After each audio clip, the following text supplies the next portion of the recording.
बच्चों good morning. हम जो है मोहनजोदड़ो की सभ्यता पढ़ रहे थे और मोहनजोदड़ो की सभ्यता के अंदर जो है हमने सामाजिक भिन्नताओं का अवलोकन देखा था कल की क्लास के अंदर। और उसके अंदर हमने देखा कि किस प्रकार जो है समाज में अलग अलग जो है रूपों के अंदर भिन्नताएँ थी। हमने शवाधान के बारे में देखा कि शब्द अपनाने की प्रक्रिया किस प्रकार थी। विलासिता की वस्तुओं की खोज के बारे में देखा। शिल्प उत्पादन के विषय में जानकारी देखा और फिर उनके उत्पादन केंद्रों की पहचान के बारे में देखा और माल प्राप्त करने संबंधी नीतियां हमने देखी थी। आज हम देखेंगे सुदूर क्षेत्रों से संपर्क। तो सुदूर यानी कि दूर देश के जो संपर्क थे, उन क्षेत्र थे, उनसे संपर्क किस प्रकार हुआ।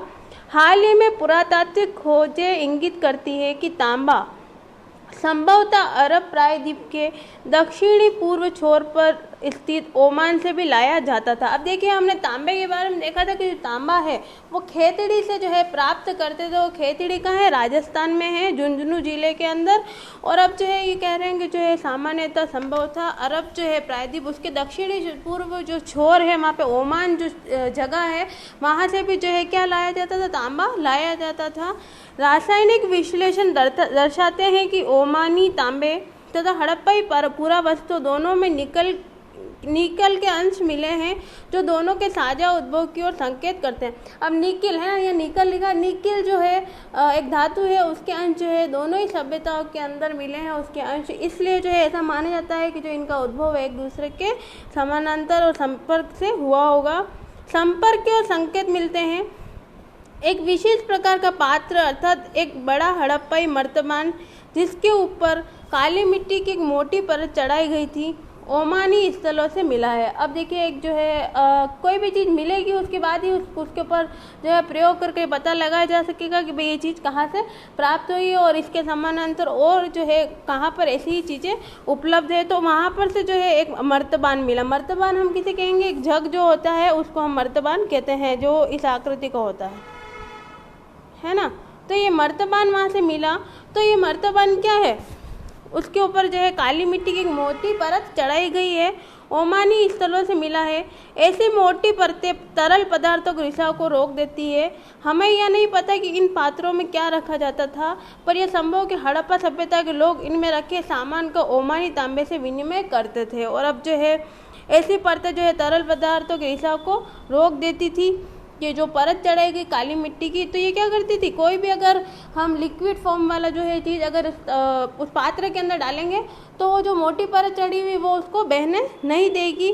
हमें ये नहीं पता कि इन पात्रों में क्या रखा जाता था, पर संभव है कि हड़प्पा के लोग इनमें रखे सामान पर ओमानी तांबे से विनिमय करते थे। और अब जो है इस पात्र के अंदर क्या रखा जाता था किसी को पता नहीं है, लेकिन जो है ओमानी जो लोग थे इस तांबे से क्या करते थे? विनिमय, यानी कि एक देश से दूसरे देश में जो है व्यापार किया करते थे। आगे हम देखेंगे।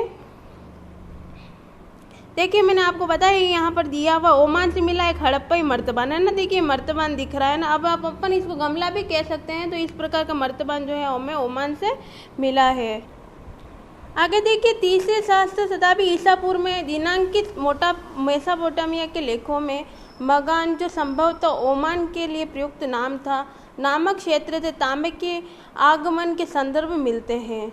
यह रोचक बात यह है कि मेसोपोटामिया के स्थल से मिले तांबे में भी निकिल के अंश मिलते हैं। अब देखिए, आप जो है तीसरे सहस्त्र यानी तीसरी जो शताब्दी आई उस ईसा पूर्व, उसे जो मेसोपोटामिया के लेखों में जो है मगान, जो संभवतः क्या है? ओमान के लिए प्रयुक्त नाम था, नामक क्षेत्रों से तांबे के आगमन के संदर्भ मिलते हैं। अब जो है हमें मिलता है कि भाई तांबा जो है ओमान से आया गया होगा, लाया गया होगा, हमने ये देखा था। यह रोचक बात यह है कि मेसोपोटामिया के स्थलों से मिले तांबे में निकिल के अंश है। अब देखिए, जो मेसोपोटामिया की सभ्यता है वहाँ से जो तांबा मिला वहाँ पर भी क्या है? निकिल के अंश हमें देखने को मिलते हैं। लंबी दूरी के संपर्कों की ओर संकेत करने वाली अन्य पुरातात्विक खोजों में हड़प्पाई मोहरे, बाट, पासे तथा मनके शामिल है। अब देखिए, हम खोजों की बात करें कि क्या क्या उत्खनन जब कार्य हुआ, खुदाई हुई, तो क्या क्या चीज़ें प्राप्त हुई। तो जो है हमें हड़प्पा सभ्यता के बारे में जानकारी के स्रोत प्रमुख देखें तो हमने सबसे पहले देखा था कि मोहरे बहुत ही जो है उपयोगी सिद्ध हुई। उसके बाद बाट, पासे तथा मनके शामिल है। तो कई सारी खुदाई के अंदर ये सब चीज़ें हमें प्राप्त हुई। मेसोपोटामिया के लेक दिलमुन संभवतः बहरीन द्वीप मगान तथा मेलुआ संभवतः हड़प्पा क्षेत्र के लिए प्रयुक्त शब्द नामक क्षेत्रों से संपर्क की जानकारी मिलती है। और अब हम देखें कि कुछ शब्द यूज़ किए गए, जैसे मगान तथा मेलू जगहों के नाम है ये। हड़प्पा क्षेत्रों के लिए जो है इन शब्दों का यूज़ किया गया। उसके बाद यह लेख मेलुआ से प्राप्त निम्नलिखित उत्पादों का उल्लेख करते हैं। और अब जो है यहाँ से कुछ लेख मिले हैं जो मेलुआ से प्राप्त जो चीज़ें उत्पाद जो हमें मिले हैं उनका जो है उल्लेख करते हैं।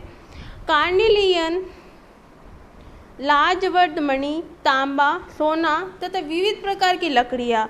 मेलुओं के विषय में एक मेसोपोटामियाई मिथक ये बताता है, तुम्हारा पक्षी हाजा पक्षी हो, उसकी आवाज़ राजप्रसाद में सुनाई दे। और मेलुआ के विषय में ये जो है ये बात की गई कि मेसोपोटामियाई मिथक, देखिए उक्ति मेसोपोटामियाई मिथक ये बताता है कि तुम्हारा पक्षी हाजा पक्षी हो, उसकी आवाज़ राजप्रसाद में सुनाई दे। यानी कि तुम्हारा जो पक्षी हो वो हाजा पक्षी हो, पक्षी का नाम है, और राजप्रसाद यानी महल के अंदर उसकी आवाज़ सुनाई दे। पुरातत्वविदों का ये मानना है कि हाजा पक्षी मोर था। और हाजा पक्षी किसे कहा गया? मोर को जो है कहा गया, क्योंकि जो है कहीं ना कहीं उसके अवशेष जो है खुदाई के अंदर मिले होंगे, इसलिए हाजा पक्षी मोर को कहा गया। क्या यह नाम उसे अपनी आवाज़ से मिला था? ऐसा संभव हो कि ओमान, बहरीन या मेसोपोटामिया से संपर्क सामुद्रिक मार्ग से था।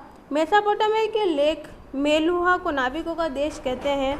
इसके अतिरिक्त हम मोहरों पर जहाज़ों तथा नावों के चित्रांकन पाते हैं। अब देखिए कुछ चीज़ें यहाँ पर दी है। नाव के चित्र वाली एक मोहर दी है हमारे को, क्योंकि जो है कई सारी मोहरें देखने को हमें मिलती है, ठीक है। फिर है बहरीन में गोलाकार फारस की खाड़ी प्रकार की मोहर पर कभी कभी हड़प्पा चित्र मिलते हैं। रोचक तथ्य है कि दिलमून के स्थानीय बाट हड़प्पाई मानक का अनुसरण करते हैं। अब देखिए बाट, हम देखिए अभी भी हमारे तराजू तोलने के लिए बाटों का प्रयोग किया जाता है, तो बाटों की आकृति हमेशा गोल होती है, तो यहाँ पर भी जो है कॉइन्स और बाट की आकृति सेम है। उसके बाद हमने देखी कि मेसोपोटामिया की एक विशेष बेलनाकार मोहर है, जो परंतु इस पर बना कुबड़दार वृषभ का चित्र सिंधु से लिया गया प्रतीत होता है। अब देखिए ये जो कुबड़दार बेल है, यहाँ पर जो है प्रमुख जो पशु के रूप में अगर जाना जाता है तो एक कुबड़दार बेल है, जिसकी आकृति जो है मोरों पर देखने को मिलती है। और इस कुबड़दार बेल का जो है बार बार जिक्र किया जाता है, तो ये आपको ध्यान रखना है। देखो इस चित्र में देख रहा है कुबड़दार बेल है ना, और इसके आसपास जो है देखिए यहाँ पे एक मछली है, कमल का फूल है, यहाँ पर जो है ये सूरज है। तो इस प्रकार की कई सारी आकृतियों का इस कुबड़दार बेल के आसपास उल्लेख किया गया है। अब आगे देखिए बच्चों, मोहरे, लिपि तथा बाट है ना। अब देखिए कुछ चित्र दिए हुए, एक प्राचीन सूचना पत्र के अक्षर। तो देखिए उस जमाने की जो लिपि थी उसको जो है अभी तक पढ़ा नहीं गया, क्योंकि जो है उसकी लिपि पढ़ना थोड़ा असंभव, और अभी वो उस पर जो है खोजें की गई है। पर ये इतना पता है कि जो लिपि थी वो दाएं से बाएं और लिखी गई थी, बुद्रोफैदम लिपि थी, ठीक है, हमें ध्यान रखना है। अब हम देखिए एक मोहर है और उस पर मुद्रांकन किस प्रकार किया गया था, यानी कि उस पर छापे किस प्रकार लिए गए थे। तो हम पहले मोहरों और मुद्रांकन के बारे में बात करेंगे। मोहरों और मुद्रांकन का प्रयोग लंबी दूरी के संपर्कों को सुविधाजनक बनाने के लिए होता था। कल्पना कीजिए कि सामान से भरा एक थैला एक स्थान से दूसरे स्थान तक भेजा गया, उसका मुख रस्सी से बांधा गया और घाट पर थोड़ी गीली मिट्टी जमा कर एक या अधिक मोहरों से दबाया गया, जिससे मिट्टी पर मोहरों की छाप पड़ गई। यदि इस थैले के अपने गंतव्य स्थान पर पहुंचने तक मुद्रांकन अक्षुण्ण रहा तो इसका अर्थ था कि थैले के साथ किसी प्रकार की छेड़छाड़ नहीं की गई। मुद्रांकन से प्रेक्षक की पहचान का भी पता चलता है। तो अब जो है मोहरें, हमने ये बोला कि जो मोहरें हैं उस पर मुद्रांकनों का प्रयोग लंबी दूरी के संपर्कों को सुविधाजनक बनाने के लिए होता था, यानी कि जो है छाप लगाई जाती थी कि किस स्थान पहुंचाना है और कौन व्यक्ति पहुंचा रहा है ना। हम किसी भी चीज़ को अभी भी जो है टैग लगाकर जो है पहुंचाते, तो उस समय जो है छाप मुद्रांकन किया जाता था। और इन्होंने कहा कि कल्पना कीजिए कि एक सामान से भरा थैला है ना, उसको एक स्थान दूसरे स्थान पर भेजा गया और उसका मुंह जो है रस्सी से बांध दिया गया और गांठ थोड़ी गीली मिट्टी पर जमा कर उसके ऊपर क्या लगा दी गई, मोहर लगा दी गई। सील होती है, जैसे हमारी सील है वैसे ही उस समय जो है मिट्टी की जो है सील लगाई जाती थी। और यदि इस थैले को अपने गंतव्य स्थान तक पहुँचना पर मुद्रांकन अशून्य रहा तो इसका अर्थ है कि थैले के साथ किसी प्रकार की कोई छेड़छाड़ नहीं की गई। तो अब ये यूँ कह रहे हैं कि जो थैला था वो जिस स्थान में पहुंचा, अगर वो सुरक्षित पहुंचा, उस पर से कोई मुद्रांकन हटानी सील लगी हुई है, तो इसका मतलब ये था कि जो है उसको जो है उसका मुंह बंधा हुआ है, उससे किसी ने छेड़छाड़ नहीं की। अगर सील गायब है वहाँ से, है ना, मुद्रांकन किया गया है और सील गायब है, तो इसका मतलब उस थैले को खोल के किसी ने देखा था। तो इस चीज़ से जो है हमें ये भी टैली हो जाता था कि जो है मुद्रांकन किस प्रकार किया जाता है, और अगर उस सामान से किसी ने छेड़छाड़ की है तो उस सबका भी हम पता आराम से लगा लिया करते थे। एक रहस्यमय लिपि। सामान्यतः हड़प्पाई मोहरों पर एक पंक्ति में कुछ लिखा है जो संभवतः मालिक के नाम व पदवी को दर्शाता है। विद्वानों ने यह सुझाव भी दिया है कि इन पर बना चित्र आमतौर पर एक जानवर अनपढ़ लोगों को सांकेतिक रूप से इसका अर्थ बताता था। अब देखिए हम लिपि की बात करें। लिपि मतलब लिखने की जो कला, अभी हमने हिंदी में भी पढ़ा था कि जो लिपि है कुछ चिन्हों का प्रयोग करके जिससे हम लिखावट करते हैं उसको हम क्या कहते हैं, लिपि कहते हैं। सामान्यतः हड़प्पाई मोहरों पर एक पंक्ति में कुछ लिखा है जो संभवतः मालिक के नाम और पदवी को दर्शाता है, यानी कि जो है कुछ लिखा है, एक लाइन है ना, और वो क्या दर्शाता है, मालिक का नाम और उसकी पदवी को दर्शाता है।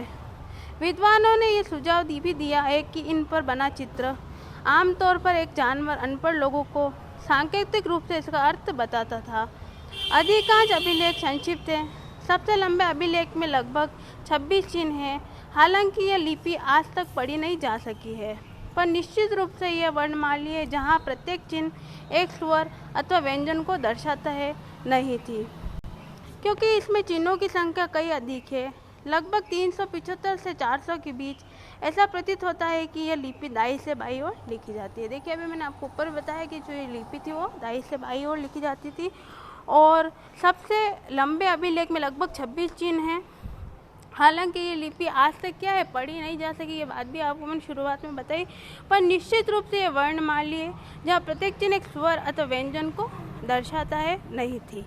क्योंकि इसमें चिन्हों की संख्या कई अधिक है ना, बहुत सारे चिन्हों का प्रयोग करके इस लिपि को बनाया गया। लगभग 375 से 400 बीच में जो चिन्ह रहे, और ऐसा प्रतीत होता है कि ये लिपि क्या है, दाई से बाई ओर लिखी जाती थी, क्योंकि कुछ मोहरों पर दाई ओर चौड़ा अंतराल है और बाई ओर यह संकुचित है, जिससे लगता है कि उत्कीर्णक ने दाई ओर से लिखना आरंभ किया। और अब जो लिपि दाई से बाई ओर लिखी जाती है तो ऐसा लगता है कि जो है बनाने वाले ने, लिखने वाले ने क्या है, इसको लिखना कहाँ से शुरू किया, दाई से बाई ओर लिखना शुरू किया था,